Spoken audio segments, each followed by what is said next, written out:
seconds actually, because time is very important today for you to get in, to get comfortable. It's so great to have you here. People from everywhere, you know, a very interdisciplinary team behind this. We're very happy, and we're very happy about this screen. In this screen, you can see colleagues, we can see friends and partners from all over the world with only one goal, and it's to talk in a very objective way, to give you tools to improve your practice and your patients' lives. So that's basically the entire objective of today. We're going to give a couple of minutes to get in. Please tell us in that chat, where are you from? What are you looking for? How can we help you?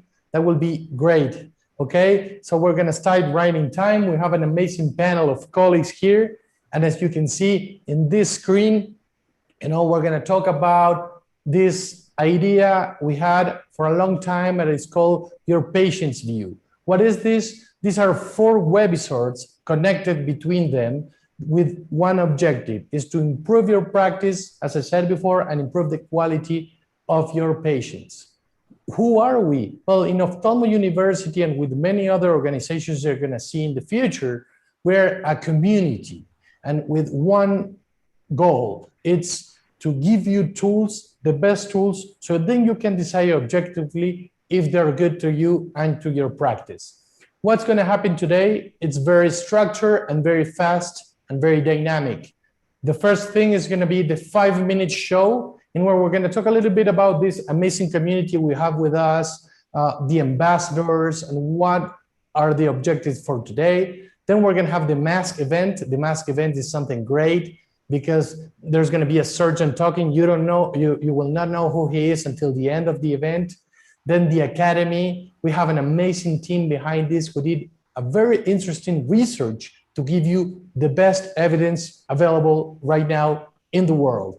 And then I think one of the most important concepts from today is about communication and education with our patients, something we really need to master.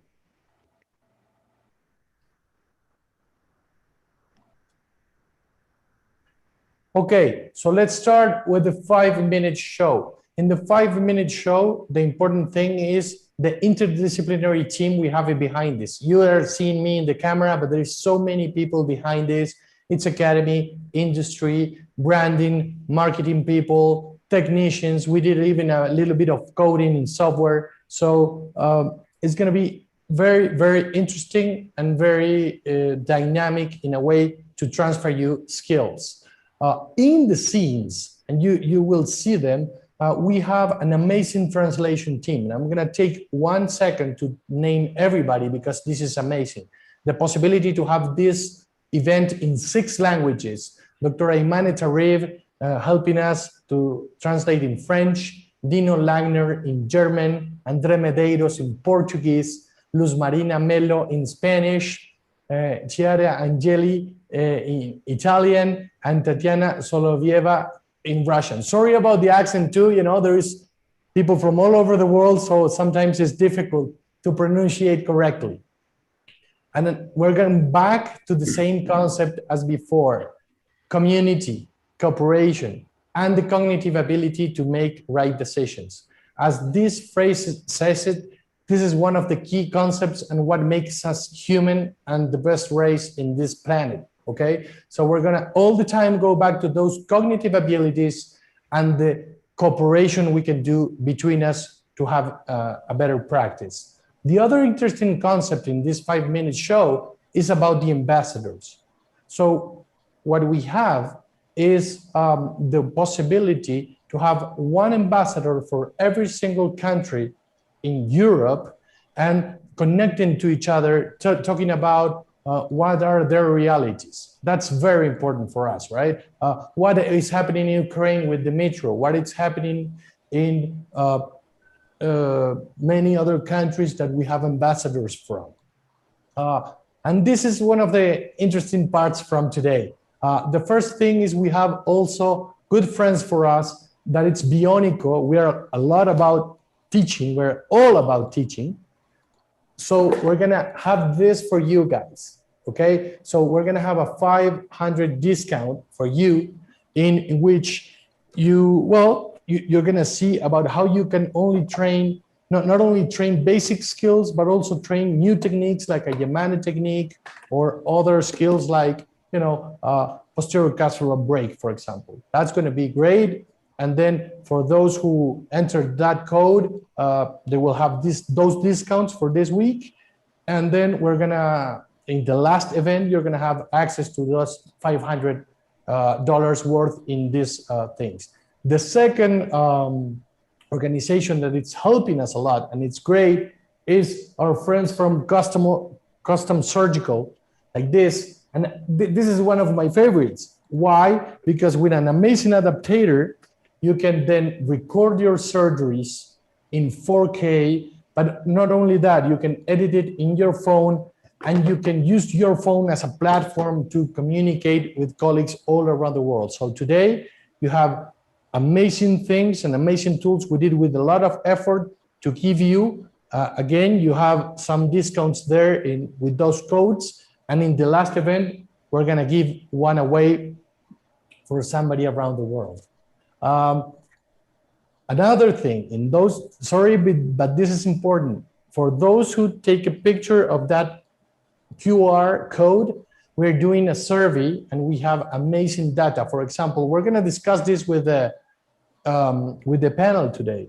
But in this question, and how comfortable do you feel using trifocals or PCIOLs, look at the answers. So in those answers, we're going to have many amazing insights to discuss about with the panel. So I asked the panel to see, those results. There is a lot of people not using this technology, so I think it's a good opportunity to do it. One of the important things, we talked to the panel many times, again and again. Today, it's all about adding value to your time. We know you're busy. We know you're doing surgery today and you don't have a lot of time, but every time we open our mouth is to give you an amazing concept and something you can apply fast to your practice. This is very important for us. And this is one of my favorite slides, but as you can see today, there is 3 organizations that they're doing a lot of work just for you. ESASO doesn't need an introduction from Europe, and the Alcon Experience Academy that you can join in that QR code. It's helping us a lot to make this happen. We have the amazing Shemaine Labetsky here with us, helping us since the beginning. We have been working for many months about this. So Shemaine, thank you for all your support. Thank you so much, Ivo. I just want to say thank you to you, to Ophthalmo University, to everyone that is connecting today, and to the translators. I think if everyone really thinks about all of the events that they've been a part of, how many have had 6 translations? That's just wild. I think the great thing that Ophthalmo University is also doing is it's very interactive and doing new and unique and different things. So we look forward to the continued partnership and want to thank all of the panelists, all of the surgeons that you have presenting today. I can't wait to learn from all of them. So thank you so much. No, thank you. And again, academy and industry, sometimes there's big discussions, but we're going in the same direction. We have the same goals and we care about our patients. So today, that's exactly what we want, right? To join forces and go in the same direction. As I said, Ophthalmo University, ESASO, and the Alcon Experience Academy to transfer skill and knowledge just for you. But with a little thing, sorry, it went fast. Let me go back because I think this is really important.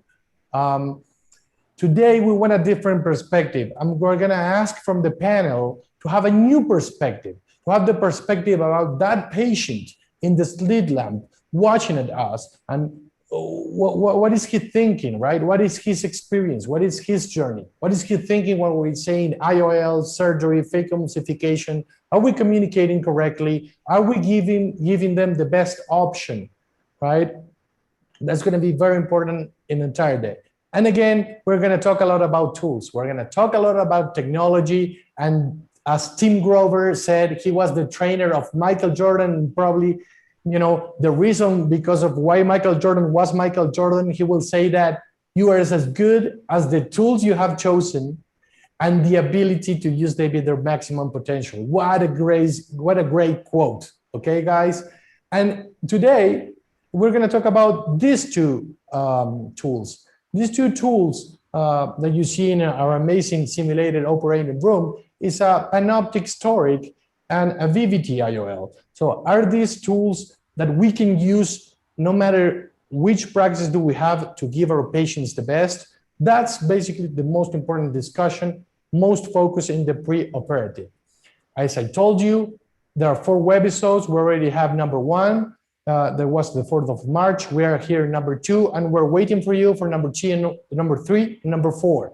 In number 1, you can see it in YouTube, in many other platforms as ESASO or the Alcon Experience Academy. It was a great event. Today we're in the second event with this amazing panel. We're gonna have a great time, and let's see who is that masked surgeon behind that. Webisode number 3 is gonna be about surgery. There's many people already excited about to see some surgery. And then number 4 is gonna be the post-operative. Just one last thing before I finish and the panel starts working is about this bias that sometimes we have. It's about this, we have a software as a few human beings, and we try to defend what we think. Even when evidence is presented to us, we always want to hold in what our beliefs. So the only thing I ask for you is to have an open mind and to see this evidence in the best way.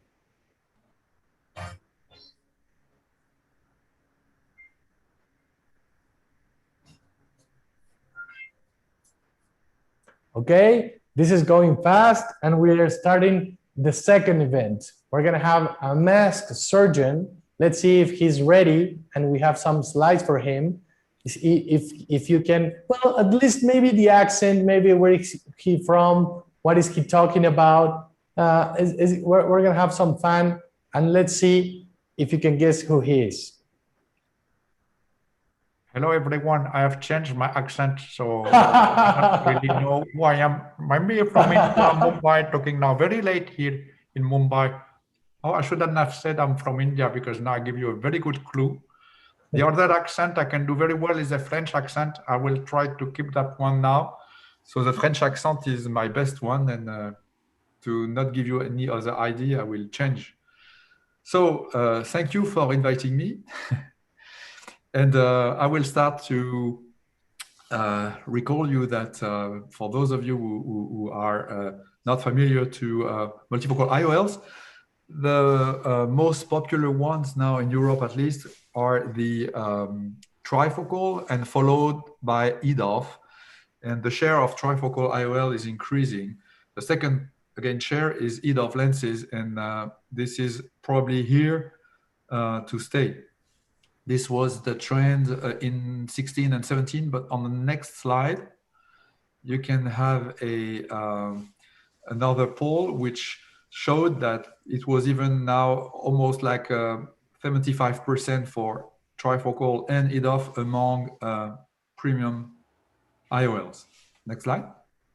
So multifocality is again fostered by the need of spectacle independence.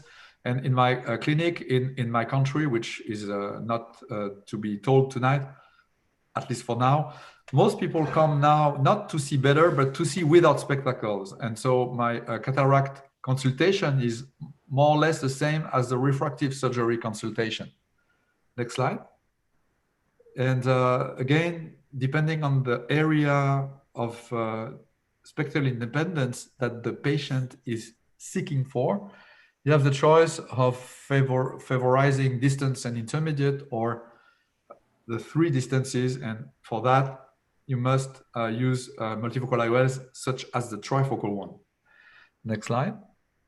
So in all these things, you can click again and again and again.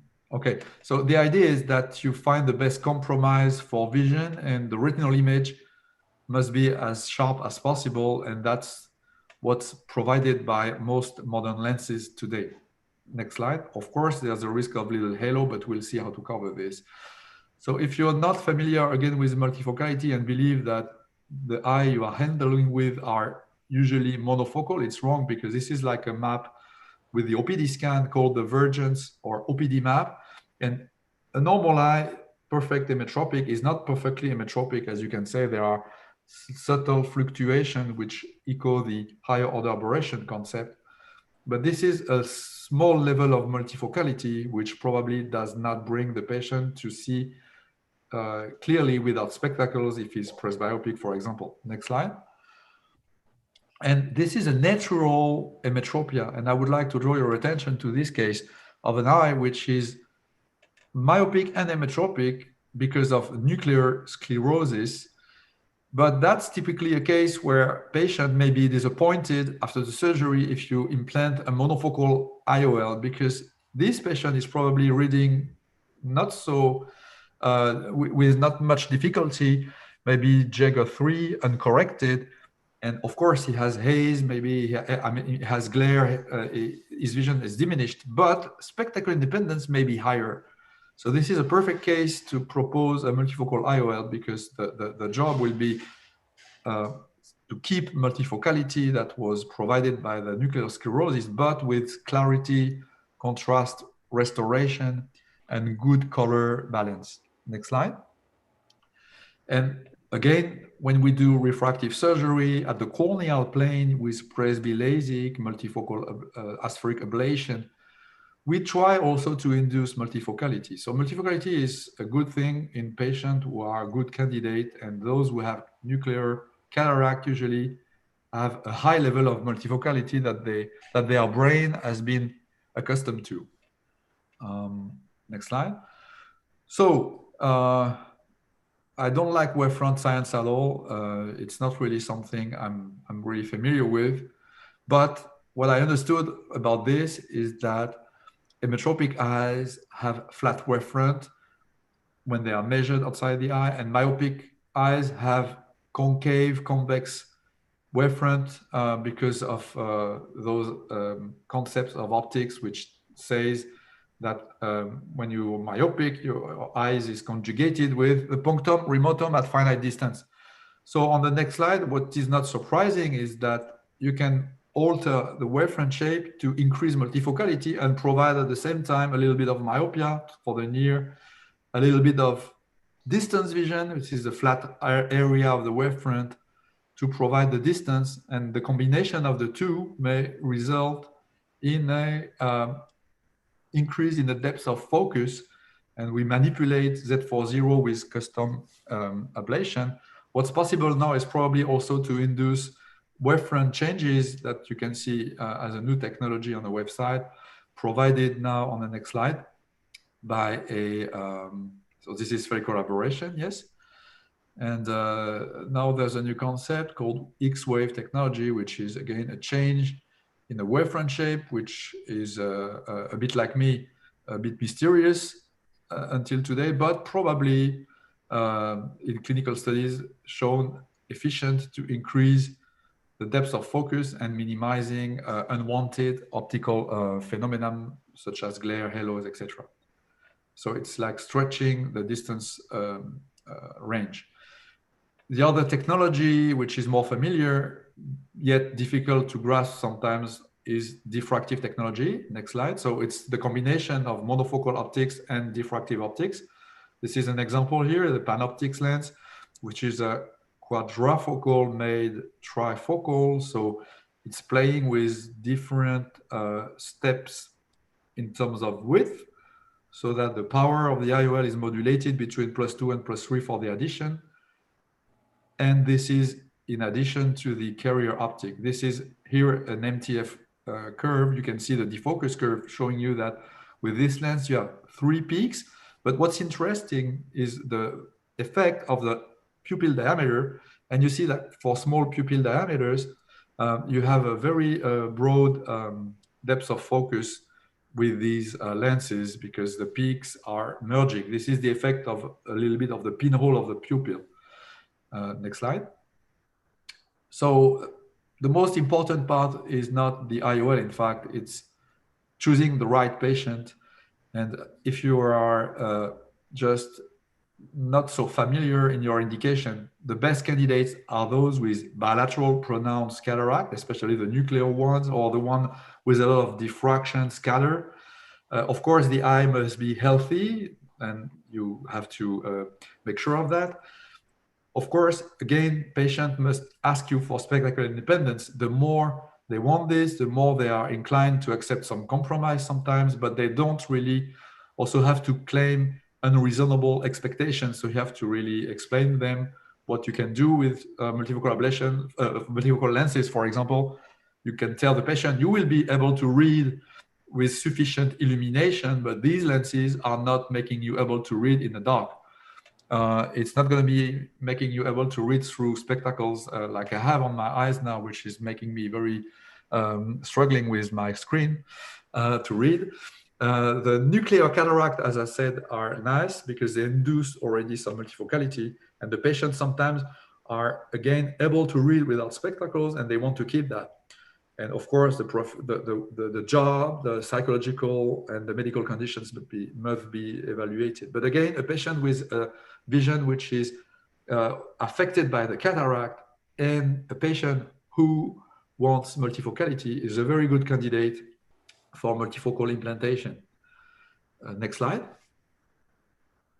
Again, that's explaining you why I would again encourage, to me, the best predictor of the success of multifocal IOL or pre-op IOL implantation is the level of pre-op cataract, because the brain, which has been seeing through the cataracts, is accustomed to bad vision. And when you restore transparency, there will be a lot of room to bring along with some multifocality, because again, you can see what the scatter brings in an eye. It's like lowering the contrast, increasing the glare, yellowing the vision, etc. All these will be gone, and it's again providing you with some room to compromise the vision with multifocality and extend the depth of focus.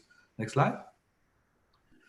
So when you think about these things, never forget that when we speak about percentage of distance vision, far vision, against intermediate or near, it's an absolute percentage. But what you will do when you remove the opaque lens in patient coming not for clear lens but for cataract, you will increase the net amount of light going to the retina. And this will again improve so much the vision that if the patient is a good candidate for multifocality, he will be very happy with the lens you will implant. Next slide. And that's again something again. This is the bottom slide shows you what is a bad result with a multifocal IOL, and maybe the worst thing you can see. But when you compare it to a pre-op cataract, it can be still perceived with the patient as a kind of improvement, especially if or she or he can read without spectacles. Next slide. So what you have to explain to patient when you start with this. Usually near vision sometimes takes a little more time because it requires to fine tune the perfect distance that can be different from the distance that the patient was used to read with, especially in older patients. With trifocal technology and with EDOF technology, you can really preserve intermediate vision. Before you do the surgery, you can explain to the patient that the surgery must be perfect to implant the multifocal IOL. And in most of the time, you will implant the multifocal IOL, which will make the patient think that the surgery was perfect, so he'll be happy. If you mention the existence of halos and you have to do it for multifocal IOLs at least, explain to the patient that it can be mild and reduce over time, that reading in dim light is possible, but it's always better to have a good illumination, and that if there is any refractive surprise, which is again linked to the fact that IOL calculation, power calculation should be labeled IOL power prediction more than a calculation, you can still, if you have access to this, do a touch-up with, for example, LASIK or PRK. But with modern biometry, that's rare.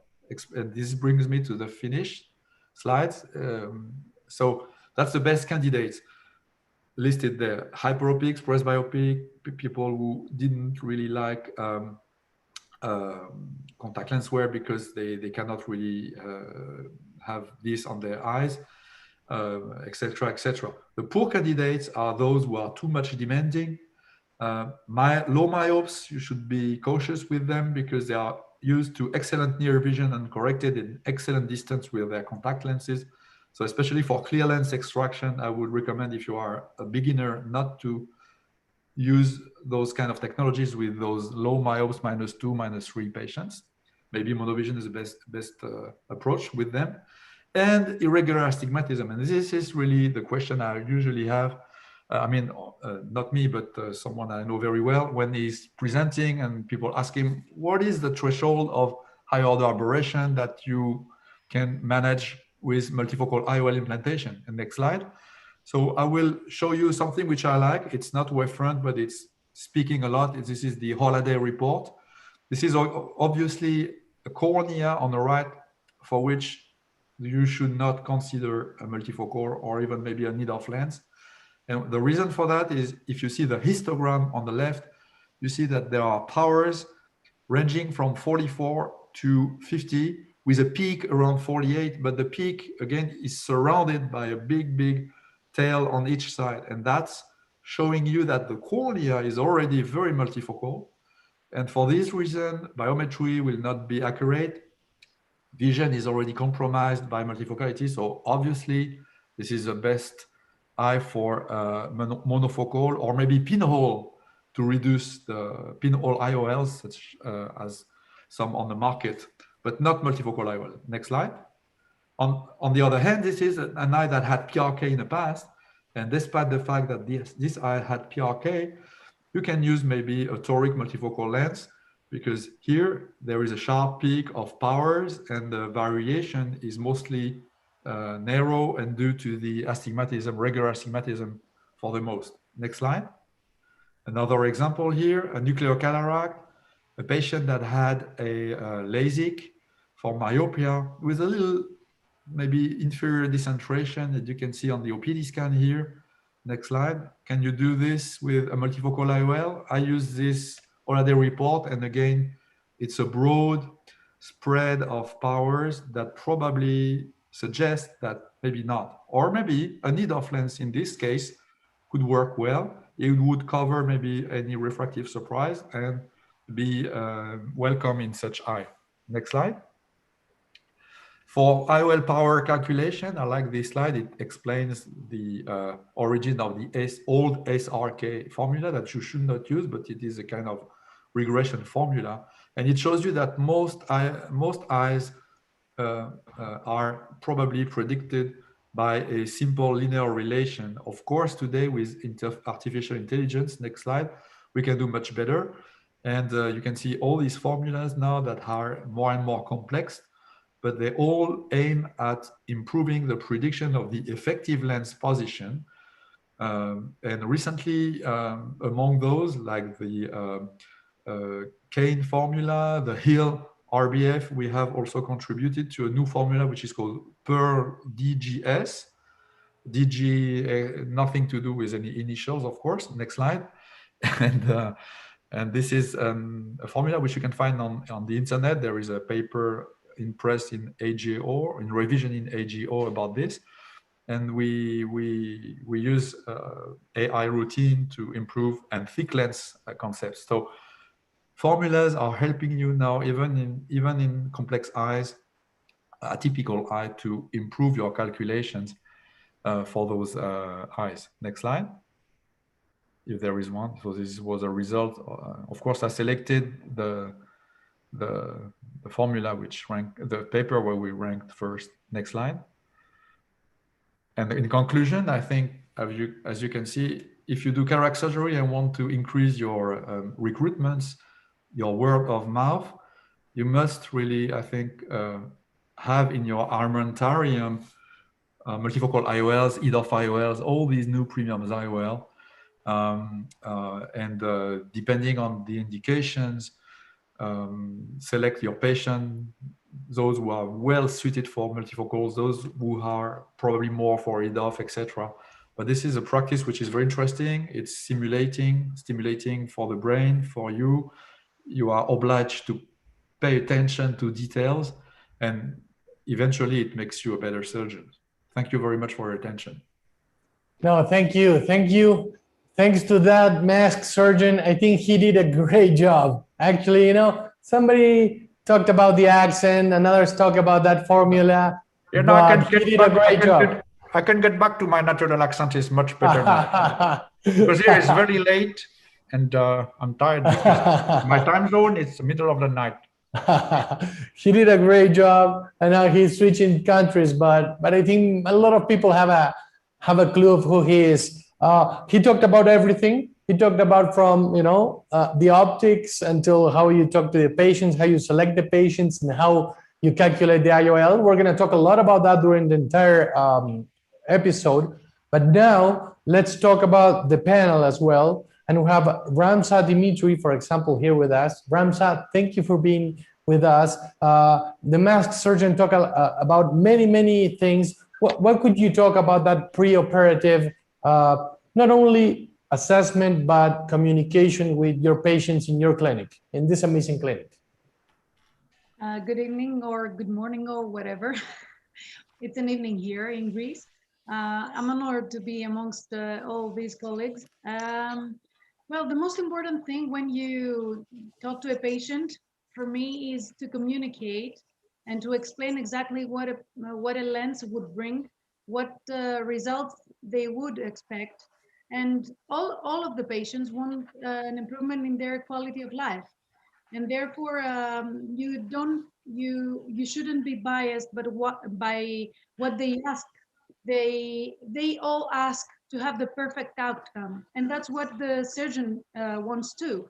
So I communicate with the patient, and I let them know that we are a team, and I tell them that you cannot go back to your early teenage years, that you could see far, near, middle distance in the perfect way that you used to. So we have to do some compromise. There's going to be a sweet spot of near vision or middle vision, but the extended depth of focus can give you a very good quality of life. And of course, we cannot be spectacle independent 100%, but it will be a functional near vision, a functional middle vision. It depends on the lens that we choose. But the most important thing, except for the preoperative assessment and all the measurements that would give us the best possible result, is to communicate with the patient and to explain exactly what the possible flaws of the choice of the lens would be, so that they know exactly what to expect. Amazing concepts. Thank you so much. I agree 100% with you with all those concepts. We have also Dr. Giacomo Savini from Italy. Doctor, it's such an honor to have you here. We have an amazing picture of your operating room and some grounds in vitro retina. What do you think about these concepts? Well, I agree with what the masked surgeon told, because I already listened to him probably a few weeks ago. Probably he was speaking from India or somewhere else.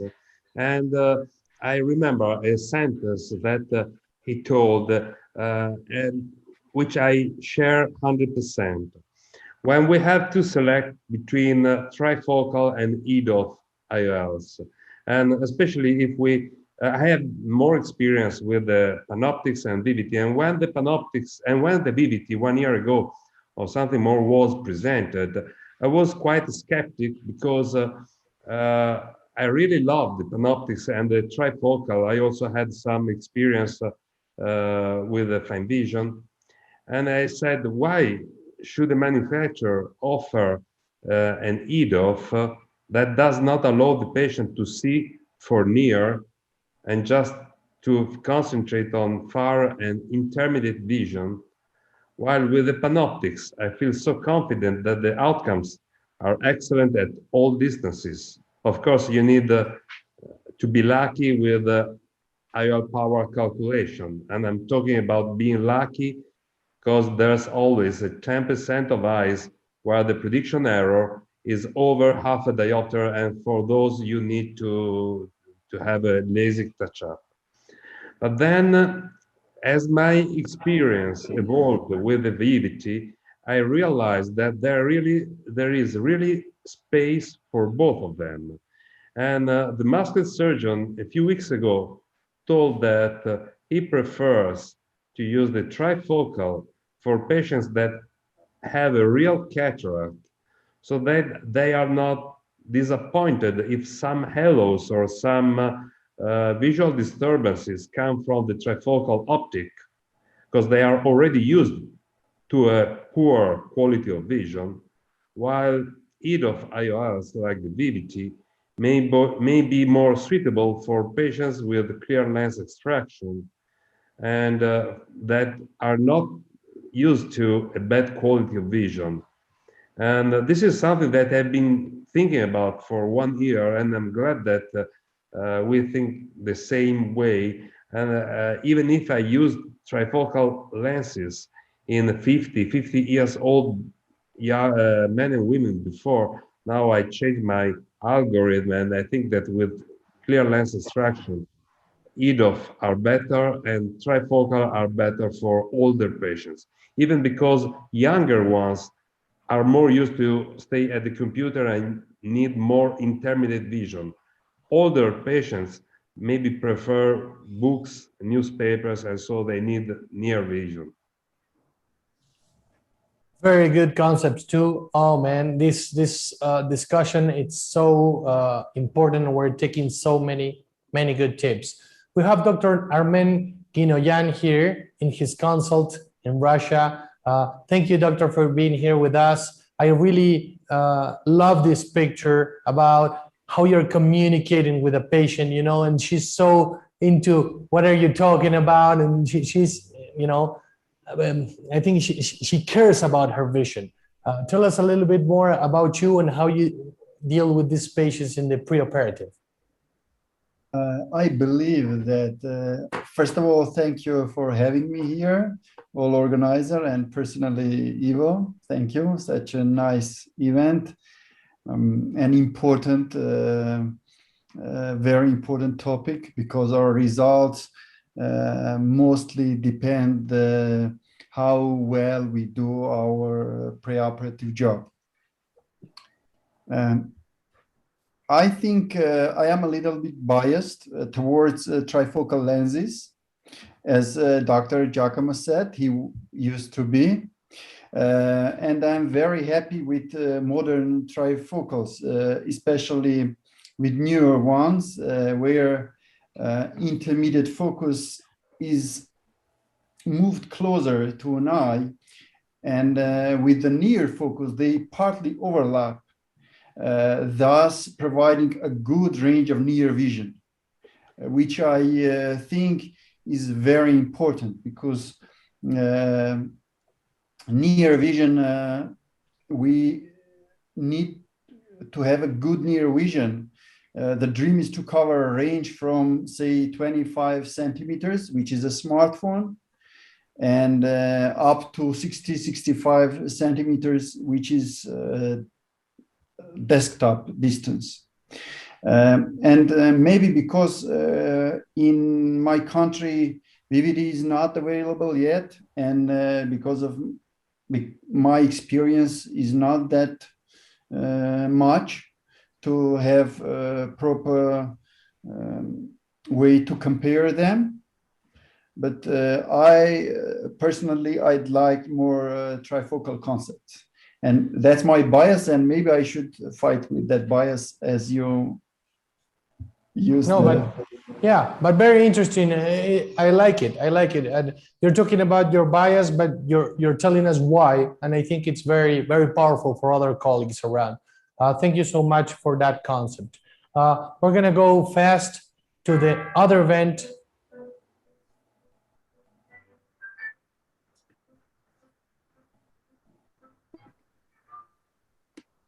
And this event is one of our favorites. We had a very important team behind this. You know, these guys did an amazing job into doing this specific way of thinking.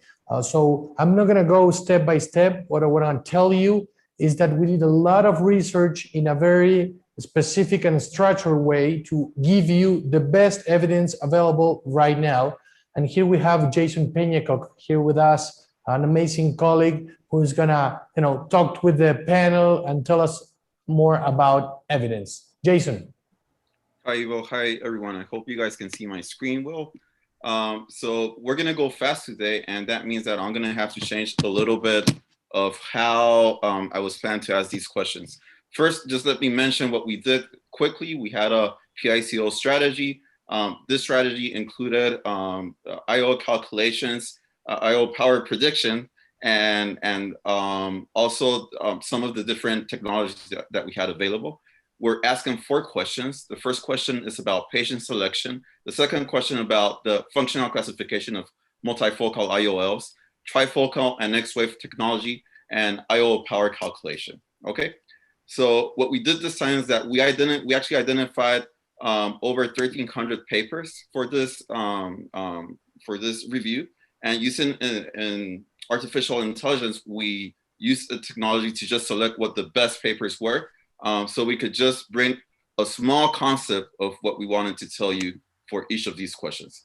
So starting with patient selection, I'm gonna ask Dr. Diamanti very quickly, what do you use, or what are things that you put into your calculation of how you're going to select or match the right patient to the right intraocular lens?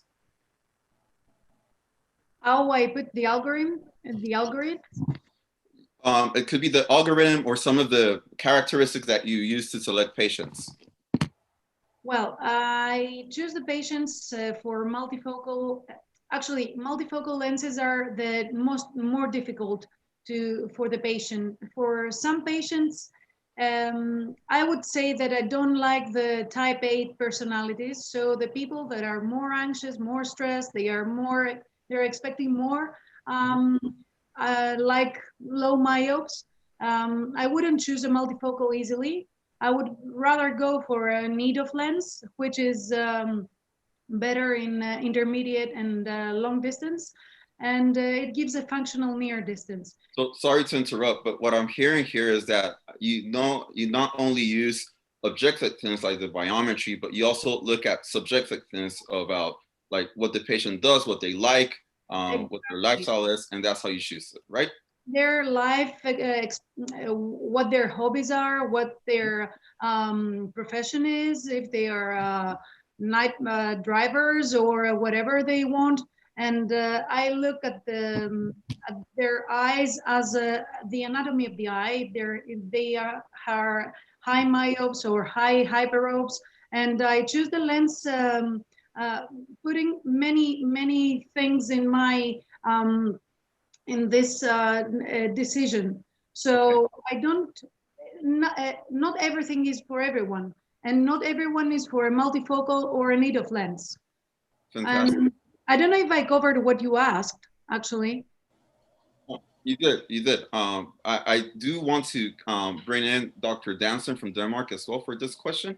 So Dr. Danson, what are things that you take into account, besides what we just heard from the mass surgeon and from Dr. Diamanti, what are other things that you take into account when you are considering the right patient for the right IOL? Thank you for the question. I think it's a relevant question. I think the talk so far has been really good. Coming back to your question, I think a lot of things there are a lot of factors we need to take into account, but most importantly, I think it is to talk with the patient and to recognize the problems the patient have.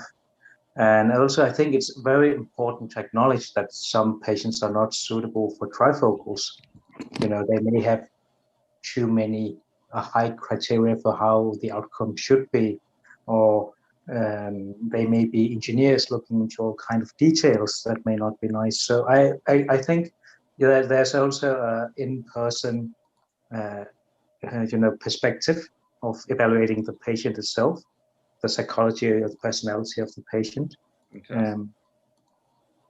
That's fantastic. So once again, if we were to summarize this, you not only look at whatever is objective and you can measure, but you also have to look at a lot of subjective factors.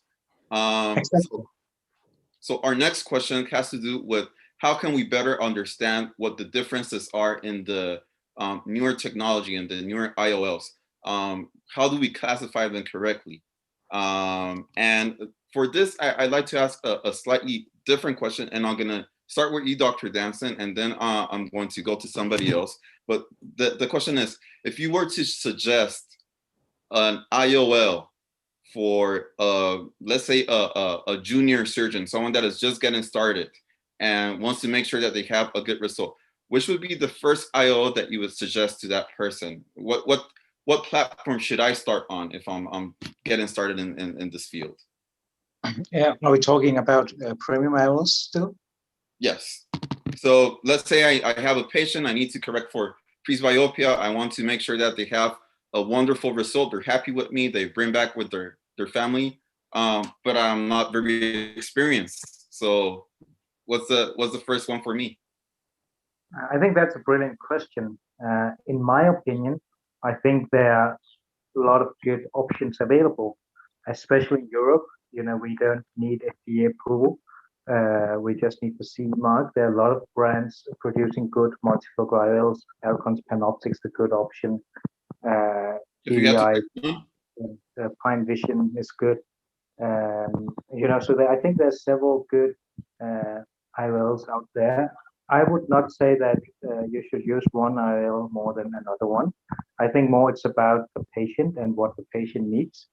That's important, actually. That's an excellent point. Dr. Savini, same question for you. If you're training a resident and this resident is going for his first presbyopia correcting IOL, what do you tell them? Where do you start? Well, first he has to understand what the patient wants. I mean, if the patient wants a real trifocality, then the surgeon has to really make a good biometry and must be sure of what he's going to calculate and be sure that there are no contraindications. And I'm talking about mainly objective contraindications like dry eye or irregular corneas. Then sorry to interrupt, but if you were to give me a list of the different type of IOLs that you would say without, let's just think that everything else was done perfectly, and now you just have to talk about the IOLs. If we just talk about iOS, I think that probably a VVT or another EDOF would be easier to manage because there are less troubles about glare and other photic phenomena that are stressful for the experienced surgeon and might be a real nightmare for a novel surgeon. So this would be my first point. Just easy. Try to select an IOL that provides less problems compared to the others. So I love that, and I want to highlight something that both you and Dr. Damson did, and was that before you make a decision, you know what your options are. You know that there's several things and what the weaknesses and what the strengths are of each option. So if I were to summarize this whole concept into one phrase, it would be, you need to know your IOLs. Also, we have to understand that there's new nomenclature, and that means that there's a better way of understanding. Sometimes the way we have been defining or classifying IOLs up to now don't quite explain everything that they do. So we need to keep reading and keep looking for better classification systems. And there's particularly a very good paper on the functional classification of multifocal IOLs by Dr. Joaquin Fernandez that you guys can find online. So my next question has to do with the advantages of trifocals and X-wave technology lenses. And here I would like to bring in our mass surgeon and ask him, you know, what are the advantages of either trifocals or X-wave technology? Well, I can maybe. I know that you went through it in a lot of detail in the previous presentation, but if you could give me a 20-second nutshell, this is what you need to remember about these technologies. Well, trifocal bring you a full spectacle independence, whereas in my humble knowledge, because I'm not, again, because it's a recent introduction and I'm not really a heavy X-wave technology surgeon so far, but I would tell you that this is probably increasing the chance to spectacle independence and on the other hand, maybe more suitable for patients who really want to preserve, protect their, let's say, optical quality. So there is less risk of maybe night or mesopic unwanted optical phenomenon than with trifocal. So trifocal for spectacle independence before visual quality and maybe X-wave technology when visual quality is maybe coming first in the patient's preoccupation, but spectacle dependence reduction is coming second. Excellent, excellent. And I really like something that you mentioned earlier as well, as you know, when you have a patient with a clear lens extraction, then one technology might be better, like wait from shaping. And whereas where the patient has already been suffering from some of the symptoms, trifocals will be their best option. They'll be happy with that because yes, even if there are symptoms, you can find that there will be less than what they previously had because of their cataract. Yes, right. You don't have to be shy with multifocals, especially I see young surgeons, colleagues, they say, do you believe I can put this? And I'm asking, but if the patient willing to have spectacle independence, they say yes, but, and I looked at the slit lamp and I see a big, a pronounced cataract with spokes. And I say, you know, the optical quality of this patient is so degraded that you can go for a very nice multifocal IOL. If there are LOs, they will be geometrical, concentric to the light. It's going to be looking for that patient as a big improvement, regardless of anything else. Fantastic. Thank you. And our last question has to do with the IO power prediction. And I'm going to go quickly through this. What is the best formula for IO power prediction? And this is what we found. So we have to remember that our formula is part of our equipment. It's as much part of our surgical equipment as your capsular rhexis forceps. So you have to tailor your formula to whatever clinical system you're using. If you're using partial coherence interferometry, then the Barrett Universal 2 is the formula that has the best prediction there. And that's if you're kind of using IO masters. If you're using optical low coherence reflectometry, like the Landstar, then the Olsen standalone formula is the best option there, is the most predictable. Even though the Barrett Universal was a good option there as well. And finally, we have to remember that we can do post-op improvement as well. So even after the surgery is done, we can continue to improve our results if we use technologies like the ORA from Malcolm. So this has been the academic corner. Thank you very much. And if you guys have any comments, this is the time. I do a comment. Can I? Go ahead. Yeah. Just one short question about the last slide for the Barrett and Olsen. I think that that paper by Dave Cook is already old. It dates back to 2016, and we have done, and I think that there are many groups that have developed artificial intelligence-based formulas. Yes. And together with Dr. Hofer, we just released the Hofer QST, which is the artificial intelligence Hofer Q. And we have done a lot of comparisons. And so far, I can say that if you use optimized constants and you compare the Kane formula the EVO formula, the Hofer QST, the PER DGS, probably a little bit less the RBF, they are now a little bit more accurate, even compared to the Barrett formula. The Barrett formula, anyway, is still excellent. They are far more superior to older formulas, including the Olsen. So I would say that the last generation formulas have made a little step forward, even compared to Barrett and Olsen. Yeah, I would agree with you completely in that. Artificial intelligence is revolutionizing the field.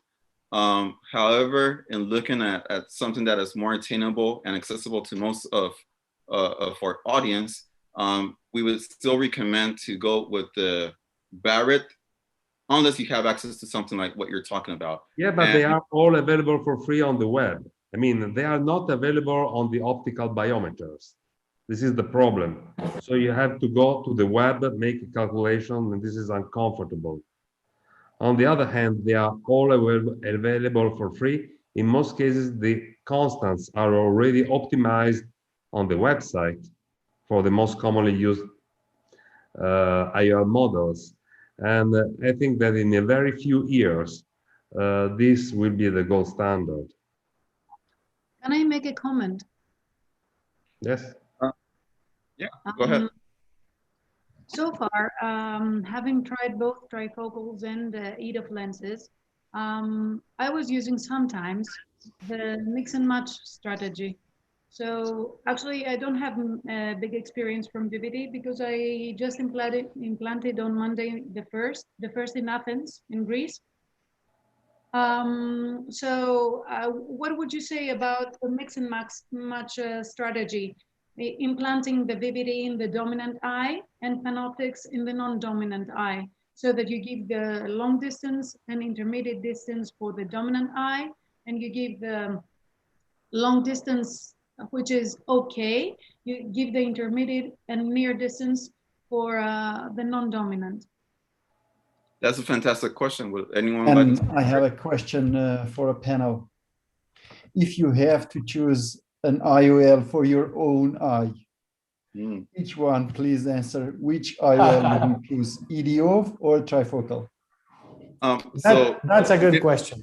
Maybe we can take Dr. Diamanti's question, and then we'll end with Dr. Armin's questions. Is that okay? So first, would anyone like to comment on the mix and match approach?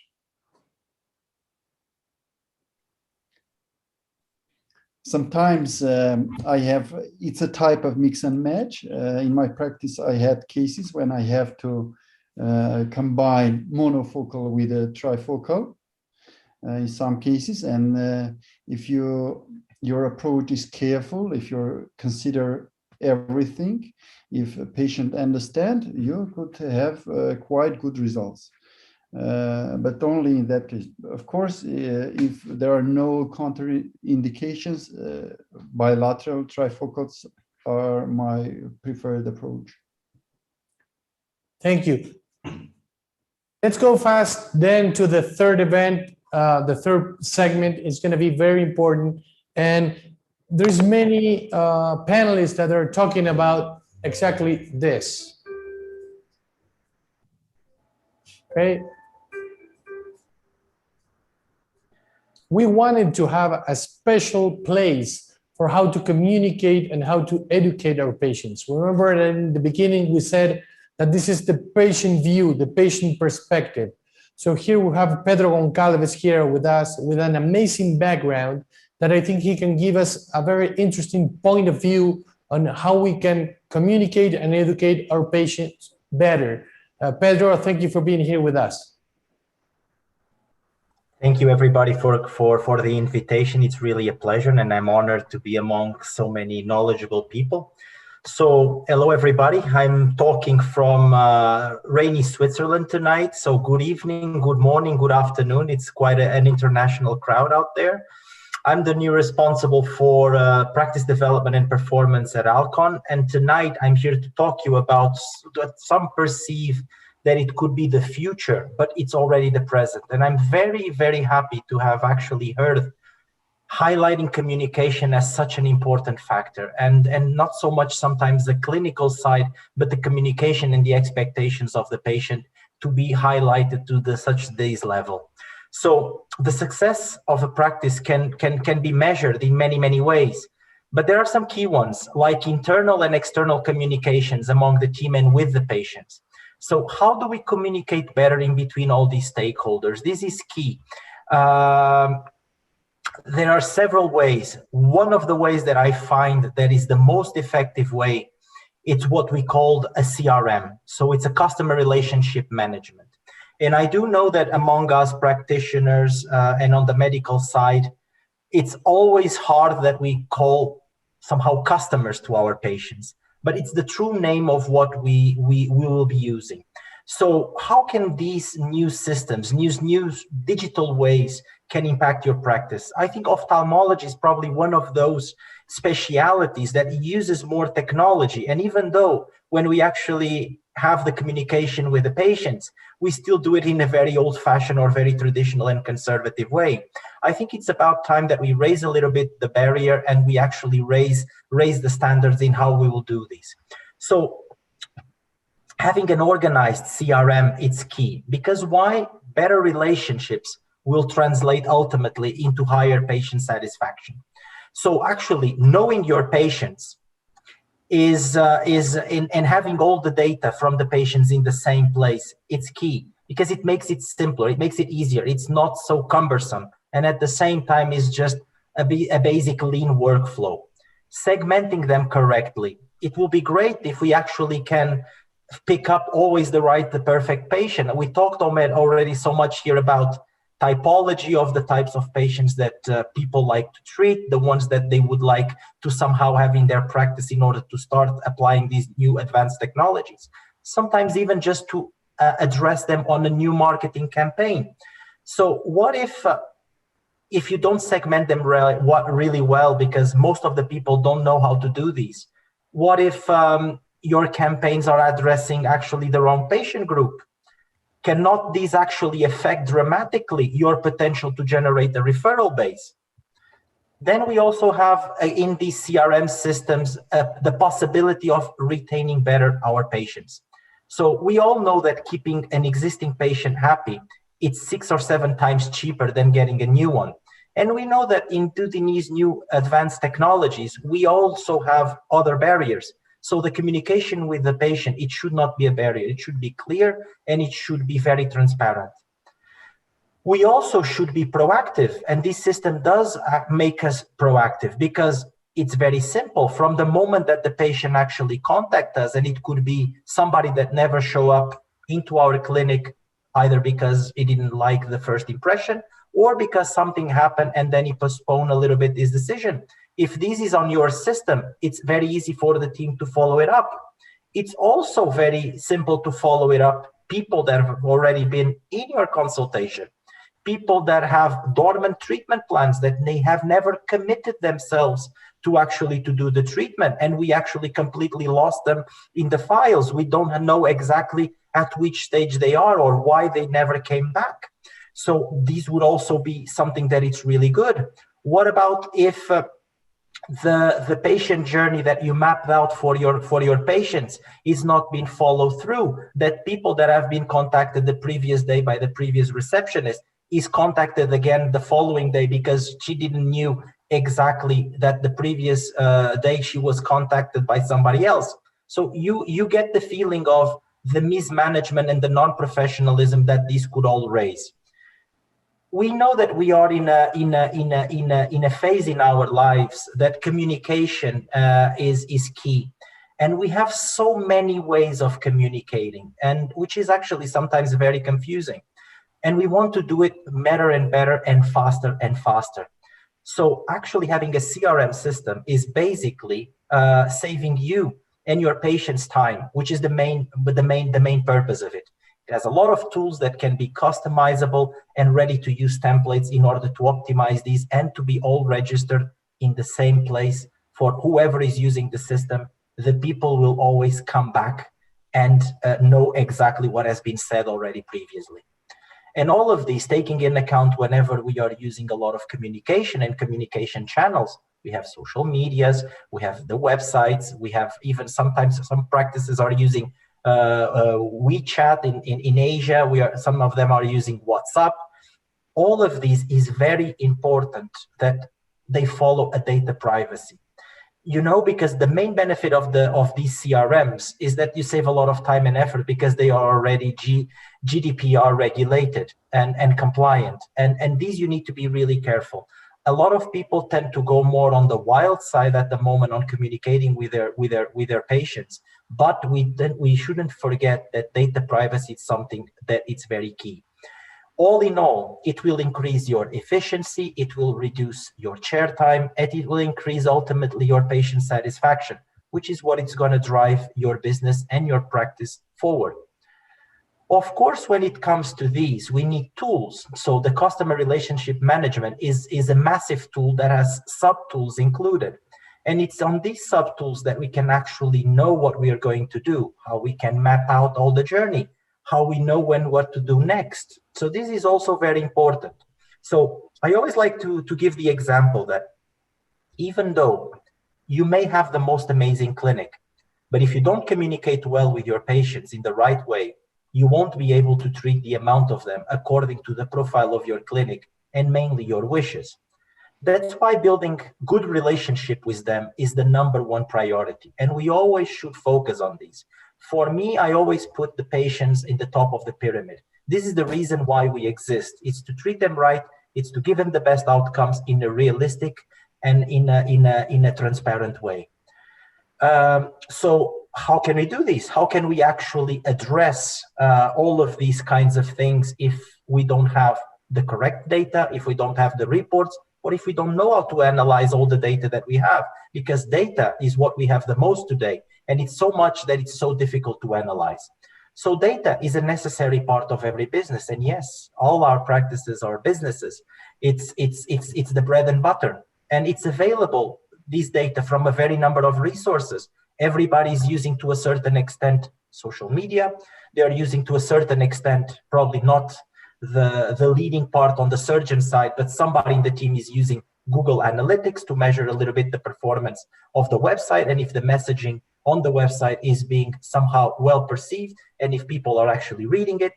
We have clinical softwares that we sometimes use that are very divergent, and at the same time they do have some data in that we should analyze as well. The variety of different apps that people could actually independently use, etc., etc., etc. So as you see, we have loads of information coming from the most varied types of channels, which makes difficult for us to have a decision on what is the right messaging. What do our patients really want? What do the patients' expectations really are? So all this data, it's not useful unless it's sorted, cleaned, and analyzed.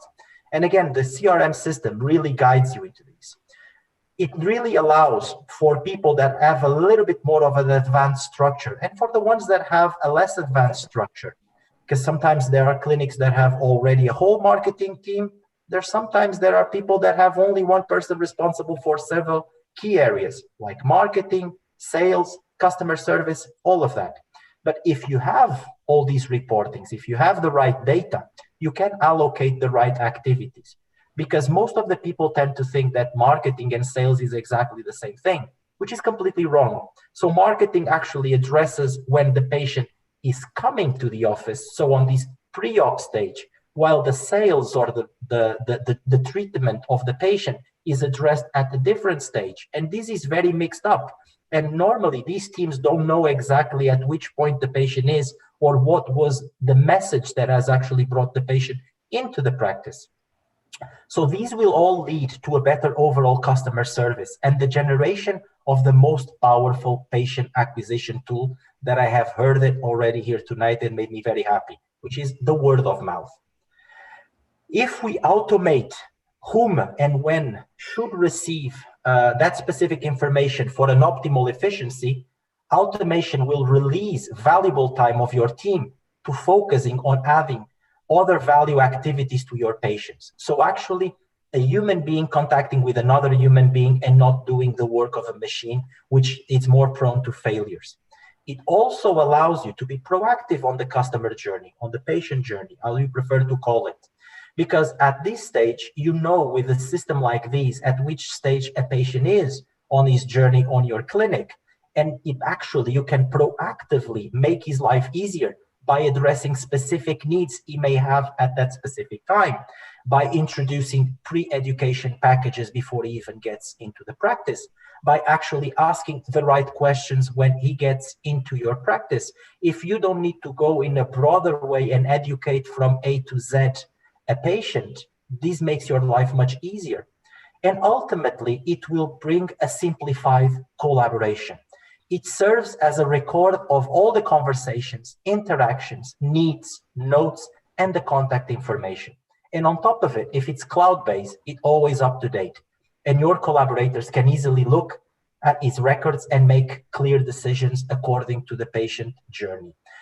I think that you can identify that in the times that we have lived in the last year, this is super important, because some systems are only in the practice and they were not in people that were forced to work a little bit remotely, and to support these patients remotely, that they either just came out of a surgery or they have some issues that require immediate action. And by having all of these all the information in the same place makes this life so much easier.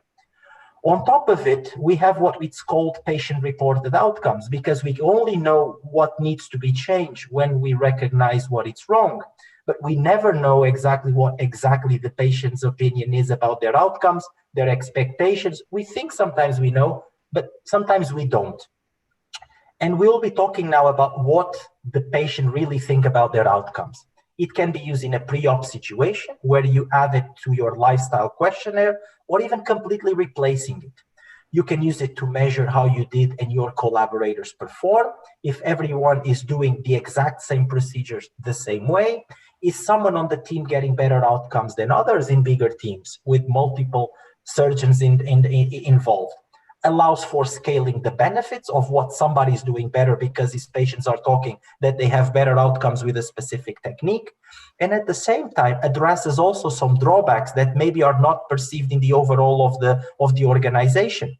It could be used basically for best practice and sharing among colleagues, and understand better the patient's situation, and at the same time, the outcomes and the expectations that the patient had. So these, we are talking about what it's called the PROs. Then we have the PREs, which is the experience. So not so much the outcomes, but what does it feel to actually be your patient from the beginning to the end? And as we said in the beginning, success is not just a clinical act on itself, it's the whole journey. So it's a comprehensive experience on the interactions that the patient had with all the members of the clinic. It allows you to map the pain points on the patient journey. So this way, it's much easier for you to identify on your team or which process or which service is being done that is exactly being done as expected, or the ones that are not executing to the best standards. And this is always very important because most of us are somehow biased, and I heard the bias word several times already tonight. And if we don't have the right metrics and the right measurements, we will have just a rule of thumb and a speculative way of addressing the right issues. Actually, if we don't know to measure it correctly, we don't know where the problem is. And this is also another tool, a digital tool, that allows us to do so. So it's a sort of an evaluator that it's silent, that we don't have the availability of controlling it. Because ultimately, with the interaction that a practice can have with its patients, by sharing these formats, and these could be shared even before the patient even arrives into the practice to the moment that he leaves at the end of a procedure. And then you have all these mapped out and you know exactly what it's missing or what you're doing right and what should be corrected. So ultimately, the pre and the pro are used for you to visualize the main complaints or the main barriers that the patient actually has. Both things from scheduling difficulties, feeling that they are unheard, that they are waiting way too long in between the procedures or for the appointments. Confusions when it comes to billing, if this is a billing service or not, not getting enough time with the doctor. How many of you have heard these in before? So these ones will indicate the barriers that we currently have and not allowing you to move to the next level unless you have identified them properly. And this is why we at Alcon have now identified several barriers and several systems where I am made the main responsible for it in order to develop a program which we call practice development and performance, in order to help all the surgeons to overcome the barriers. So by doing gap analysis, staff assessment, pain point identification, structured communication with the patients at the right time, team engagement, right roles and responsibilities. Sometimes we think that the surgeon should be so complete and so comprehensive that he should do almost everything. But no, I think the surgeons is the responsible for the surgery itself, for addressing the right trust, to pass the trust to the patient that he is the best person to address that need and that barrier and that obstacle that he has in his quality of life, as we have heard tonight. There are other people with important roles as well in all of these. And that's why by structuring these in a nice way, we basically learn better, we communicate better, and we can advance in our clinical practice in a much easier way. We at Alcon always like to somehow use a metaphor, which is whenever you're still not at this level, we will coach you to start jogging. And as soon as you know how to jog, we'll train you how to start running. And for the real ones that are really interested in the progression of their career and making an increase in these types of procedures, we normally used to say that we take them to the competition. And with all of these, I want to thank you tonight for having listened to me. You can contact directly with me by email or by LinkedIn. But I'm really happy to be here, to have heard everything that I heard so far. And hopefully Ivo will give me the opportunity to eventually talk to you all one more time. Thank you very much. Oh, definitely. Definitely, Pedro. Thank you so much. So many good insights. We could do 3 or 4 webinars about that, and we will in the future. I think they're amazing concepts, and nobody trains us in our medical formation with these concepts, and they're very important when you have a private clinic. So we're going to ask the audience right now about the mask surgeon. Okay, so you're going to see, you are going to be able to answer there. But before we finish, remember, guys, that for those who attend to all the webinars, we have the Bionico kit. Let's see if you can see it without the questions right here. The Bionico kit, we are going to have a $500 present for you. If you are lucky to have that, and also a discount that you're gonna see here. The other important thing we have for you guys is the custom surgical, as you can see here, an amazing thing that will be, and you have a discount there, and in the last event, you're gonna be able to get one from us. Remember, this adaptator will change everything. You're going to start recording your surgeries. You can do streaming, actually. So let's see who the people are saying, who is the mask surgeon, and we have a little discussion. Well, and we have a 58% who says Dr. Damien Gatinel, a good friend from France. So let's unveil the curtain right here, and let's hope he can lose the mask. Let's see if you were right or not. Probably you are, right? Amazing. Thank you so much, Damien. You did a great job. You talk from how to talk to the patient, how you do IO calculation, how to select a patient, artificial intelligence. It was so great to have you here, Damien. Thank you. It was a pleasure. And we'll improve other accent next time, so it makes your job more difficult. Well, thank you so much. I think we'll have a lot of fun. We're waiting for you in episode 3. Remember, it's going to be surgery. We're going to have amazing surgeons and amazing panel again. And I don't want to forget to thank everybody who is involved in this. There's so many people. The translators did a great job. It's not easy. We're talking fast. We're talking about many, many concepts. Thank you so much for the translators. And I will love from the panel, starting with Ramsa, to have a final thought for the audience of what happened today. You know, we went from IO calculation to PIC and IOL to how to communicate with patients. You have an amazing clinic in Greece. What are your final thoughts?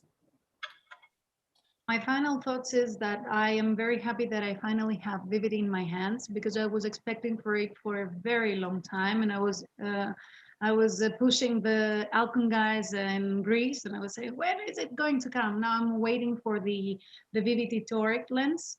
I'm very happy to half of my patients, or not half, but 40% of my patients, I implant a premium lens.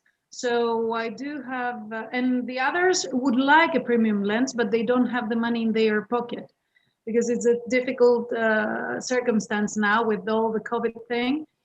About the premium lenses, the first and the last thing is, except for the measurement and to be accurate and whatever, is to choose the right patient. Not everyone can have a premium lens. I think that Vivity will change the plan here, because we are almost going towards the monofocal expectations. So I will be happy to see that in the near future, to see how it works, and to see if the patients are happy with their new lenses. With Panoptic lens, I am very, very happy, because I choose the patients very, very carefully. So the patient selection is the very, very important thing, and the accurate measurements to be customized for each eye. And not everyone is for a premium lens. Not everyone is for the same lens. Everything has to be customized according to the hobbies, lifestyle, and the expectations and the personality of the patient.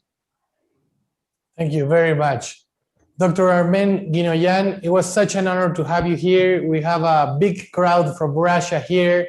We have Tatiana translating. We are so happy to reach, different parts of this planet, actually. So what are your final thoughts about today? Thank you again for having me. Thank you, Tatiana, for translating. I think presbyopic lenses, it's always an individual approach, and patient selection and patient consultation are the most challenging parts, and where we always struggle. And the more you discuss about that, the more you understand, and that's the main direction I think we should pay more attention while working with these types of lenses. And thank you very much for organizing such an event. It was great to have you, Doctor. Dr. Danson Multifocality, thank you so much for being here with us. It was such an honor to have you here. What are your final thoughts of this event? Thank you very much for inviting me. It's been a pleasure to be here. I think it's lovely and it's a good concept. And I like the idea of the masked surgeon. Yeah. He needs to talk now. Thank you so much for being here with us. Dr. Savini, such an honor to have you here. We know about your work for a long time, about your love of technology and teaching. What are your final thoughts today? It's great to share our knowledge and experience together. So I think this is a really good project, and I'm looking forward to repeating it even when the pandemic is over, and we will have again live meetings. I think that it takes just 1 hour for us, much more time for you, but sharing knowledge and experience is really great, and also allows us to know new people, new colleagues, new friends. Really, thank you. Wow, that was exactly the goal. I think the goal for today is we are, talking with so many new people and getting in touch, and we have, that WhatsApp contact for the future. I agree 100%. Go on, really great work. Thank you so much. Amazing words. And well, I don't want to forget about the ambassadors. Remember, guys, we have one person from every single country in Europe And today we have Ivo Gama from Portugal. We have Chiara that is also helping us to translate. Who else? I've visited, Maria Antonia here from also in the UK, from Italy. Thank you so much. And well, just, a few words from that Max surgeon. It was so great to have you, Damian. Every time we have you here, it's like magic. We learn so much. People asking questions in the Q&A. Thank you for your time, for being so generous to share it with us all the time. No, thank you. It was a pleasure to be here, and congratulations for setting all this organization and teaching course. It's a very, it's an honor. It's an honor for me to be here, and thanks for inviting me. No, the honor is completely ours. We're gonna end because of time, but we're gonna be in touch. This is not ending. This is a big community. Stay in touch. Episode 3 is coming. So thank you for your time, and I hope you have a great night in Europe. We still have a couple of hours here in Latin America. So see you soon, okay, guys? Thank you for being here. Thank you. Bye-bye. Thank you all. Thank you. Patience. Bye-bye. Thanks. Bye.